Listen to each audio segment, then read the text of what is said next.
AT&t's $85.4 billion planned Time Warner acquisition would be a massive transaction with the potential to remake the media and telecommunications industries, but the deal now faces some big obstacles. At a Wells Fargo media and telecom conference on Wednesday morning, Chief Financial Officer John Stevens said that closing the megadeal for Time Warner is now uncertain, even as he declined to elaborate on the company's ongoing discussions with the U.S. Department of Justice about securing regulatory approval for the transaction.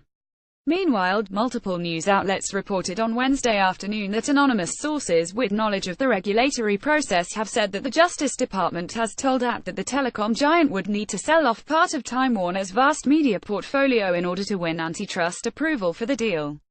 The New York Times reports that regulators may want AT&t to divest either Time Warner's Turner Broadcasting unit, which includes CNN and other cable networks, or satellite television provider DirecTV. Get data sheet, Fortune's technology newsletter.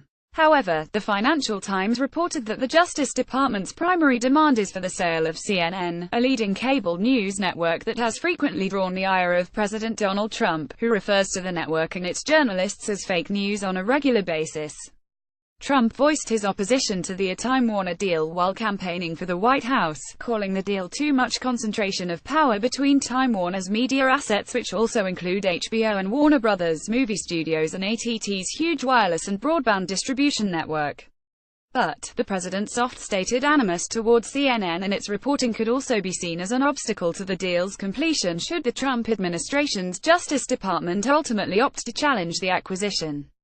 CEO Randall Stephenson made it clear on Wednesday that the company has no intention of unloading CNN. Until now, we've never commented on our discussions with the DOJ. But given DOJ's statement this afternoon, it's important to set the record straight. Throughout this process, I have never offered to sell CNN and have no intention of doing so, Stephenson said in a statement. Politico reports that sources say the Justice Department has not explicitly demanded that AT&t sell CNN along with the rest of Turner, but that the company is interpreting regulators' request for structural remedies as pressure to shed the cable news network.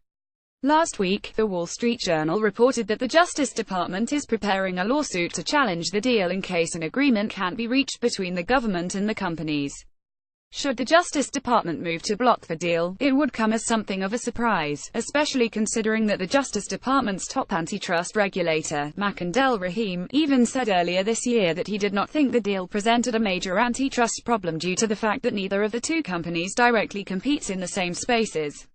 And, while AT&t last month said it extended by a short period its deadline to close the planned deal, the transaction has already won regulatory approval in other countries such as Brazil, Chile, and Mexico without the need to sell any assets. Note: Time Warner is the former owner of Fortune's parent company, Time Inc., which was spun off in 2014.